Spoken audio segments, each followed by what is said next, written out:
ابھی آپ کو بتائیں وفاقی وزیر منصوبہ بندی احسن اقبال تقریب سے خطاب کر رہے ہیں، آپ کو براہ راست لیے چلتے ہیں۔ کہ اگر پاکستان میں موجود نہ ہوتے تو شاید ہم ایک بہت ریگریسو آ چکے ہوتے۔ تو میں اب بات وہاں پہ لے کر آؤں گا کہ سب سے پہلے ضیاء الدین صاحب کی جو شخصیت ہے اس کے بارے میں مجھے کوئی مزید کہنے کی ضرورت نہیں، لیکن میرا خیال ہے کہ ہم سب اس بات کو مانتے ہیں کہ وہ ایک ادارہ تھے، نہایت ہی شفیق انسان تھے۔ گھر میں اگر یا اپنے صحافیوں کے ساتھ جو ان کے سبارڈینیٹس تھے ان کی کوچنگ کے لیے، یعنی کہ ایک انسان جو لیجنڈ ہے وہ کسی کو ڈانٹتا ہے تو وہ اصلاح کے لیے ڈانٹتا ہے جو بھی ہے، لیکن ان کا جو ایک مجموعی پوسچر تھا وہ بڑا حلیم الطبع اور شفیق انسان کا تھا، اور وہ سخت سے سخت بات بھی اس انداز میں کہنے کا ملکہ رکھتے تھے کہ وہ دوسرے کو افینڈ نہیں ہونے دیتے تھے، کہ ان کا وہ اختلاف کسی کے لیے ایک پرسنل بات نہ لگے کہ وہ ایک نفرت کی بنیاد بن جائے یا ایک ناگواری کی بات بن جائے۔ وہ ان کے اندر بڑی یہ صلاحیت تھی کہ وہ ناگوار سے ناگوار بات بھی ایک اس انداز میں آپ کو کنوے کر سکتے تھے کہ آپ اس سے اصلاح کرتے تھے یا اس کو آپ ایک اچھی اسپرٹ کے اندر، تنقید کے اندر اس کو لے سکتے تھے۔ تو میں سمجھتا ہوں کہ آج اس بات کی ضرورت ہے کہ ہم ضیاء صاحب کی کاپیز کو اس لیے پھیلائیں کہ آج پاکستان ایک بڑے ہمیشہ سے ہم کہتے ہیں بحرانی دور، لیکن آج واقعی بہت ایک اکنامکلی ہم سیریس کنڈیشن سے اور ایک صورتحال سے گزر رہے ہیں، اور 75 سال ہو چکے ہیں۔ بنگلہ دیش اور انڈیا جو ہم سے پیچھے تھے وہ آگے نکل چکے ہیں، اور ہمیں بڑی انٹروسپیکشن کی ضرورت ہے کہ ان 75 سالوں میں ہم کیوں ترقی نہیں کر سکے۔ آج کی دنیا کس طرح تبدیل ہو گئی ہے، ہم ایک اکنامک سینچری کے اندر ہیں۔ آج کوئی نان الائن موومنٹ یا کمیونسٹ کنٹریز یا کیپٹلسٹ کنٹریز کے گروپس نہیں ہیں۔ اس 21ویں صدی کی درجہ بندی G7 ہے، G20 ہے، اب G77 ہے۔ اس میں وہ یہ دیکھتے ہیں کہ آپ کی فی کس آمدنی کتنی ہے، اور اس کے بعد کوئی نہیں دیکھتا کہ آپ کا نظریہ کیا ہے، کس ملک کے پاس کتنی ویلتھ کریشن کی صلاحیت ہے، اس کو ڈسٹریبیوٹ کرنے کی صلاحیت کیسی ہے، اور اس کی کمپیٹیٹیونیس کیسی ہے۔ یہ 3 چیزیں ہیں جن کے اوپر آج دنیا کی ہر قوم، چاہے وہ بادشاہت ہے، چاہے وہ ڈیموکریٹک ہے، چاہے وہ آٹوکریٹک ہے، ہر ملک ان 3 چیزوں کے اوپر ایک دوسرے سے بازی لینے کے لیے آگے جا رہا ہے۔ اور افسوس سے یہ کہنا پڑتا ہے کہ ہماری جو سلائیڈ ہے وہ بہت پیچھے ہے، اور آپ سب اکنامک جرنلسٹ ہیں، میں نے بھی جو یہاں پر شاید پاکستان کے سیاستدانوں میں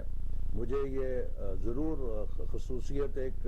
ملی اللہ کی طرف سے کہ اس پلاننگ کے فنکشن کو شاید جتنی بار اور جتنا میں نے دیکھا ہے اور جتنی اس میں رنگ بھرنے کی میں نے کوشش کی ہے، شاید کم کسی کو موقع ملا ہو، کبھی ویژن 2010 سے اور کبھی ویژن 2025 سے کہ ہم بھی کسی پٹڑی پہ چڑھیں، لیکن ہر بار ہماری پولیٹیکل انسٹیبلٹی نے اور ڈسکنٹینیوٹی آف پالیسیز نے ان تمام منصوبوں کو کریش کیا اور پارا پارا کیا۔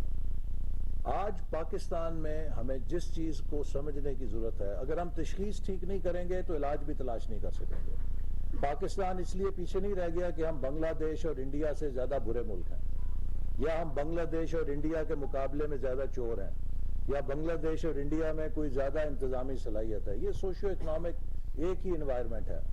صرف اور صرف فرق ڈالا ہے استحکام اور پالیسیز کے تسلسل میں۔ جب 1991 میں ہم نے یہاں پہ liberalisation of economy, privatisation, deregulation ساری چیزیں کی، وہی چیزیں انڈیا نے فالو کی اور وہی چیزیں بنگلہ دیش نے فالو کی، لیکن ان کو سٹیبلٹی کے ساتھ چلایا گیا، وہ آج آگے نکل گئے۔ تو لہٰذا ہمیں یہ سمجھنا ہے کہ ہمارے کیا مسائل ہیں، اور میں آپ سب کی وساطت سے میں سمجھتا ہوں کہ ایک ہی میسج ہے جو ہمیں قوم کو بتانا چاہیے کہ we have to become an exporting nation. دیکھیے جتنے ملک آگے بڑھے ہیں وہ ایکسپورٹ لیڈ گروتھ سے آگے بڑھے ہیں۔ ہم نے 75 سالوں میں جب بھی آگے بڑھنے کی کوشش کی، گروتھ پہ گئے، ہماری ڈیمانڈ بڑھی، ڈالر کنزیوم کرنے کی صلاحیت بڑھی، لیکن اس کے مقابلے میں ڈالر بڑھانے کی صلاحیت پیدا نہیں کر سکے۔ اور میں اس بات پہ کئی دفعہ اظہار کر چکا ہوں، ہمارے مستقبل کا انحصار صرف اور فقط اس بات پہ ہے کہ 32 ارب ڈالر سے 100 ارب ڈالر کی ایکسپورٹ پہ ہم 5 سالوں میں جائیں گے یا 10 سالوں میں جائیں گے۔ اگر ہم نے 5 سالوں میں کر لی تو بیڑا پار ہے،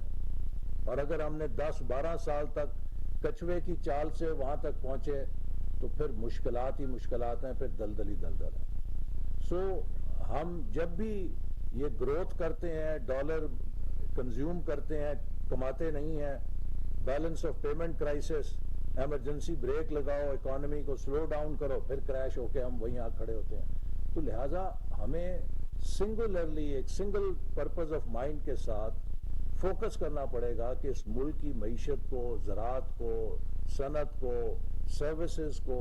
ہر پاکستانی نوجوان کو کس طریقے سے ایکسپورٹ کی طرف لگایا جائے اور ایک ملک کو اقتصادی کامیابی کے ساتھ ہم آہنگ کیا جائے۔ اور ایسا کرنے کے لیے اکنامک جرنلزم اس ملک کے اندر بیک بون کا رول پلے کرے گی،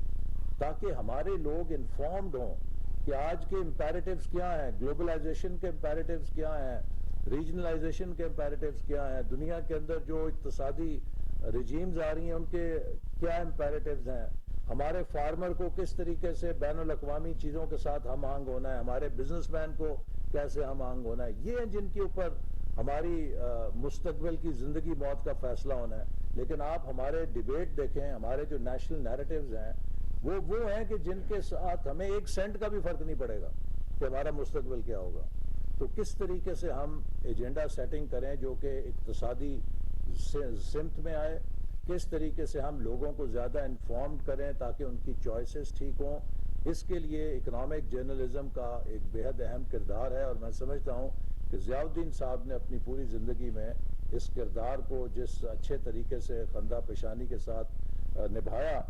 وہ آج ہم سب کو اتنی بڑی دیکھیے دیر ہو گئی ہے، ہم سب اس محبت میں، ان کے احترام میں یہاں بیٹھے ہیں، اور میں سمجھتا ہوں کہ یہی وہ اصل کمائی ہے۔ میں اکثر اپنے لوگوں کو بھی یہ کہتا ہوں کہ کوئی بھی منصب عارضی ہے،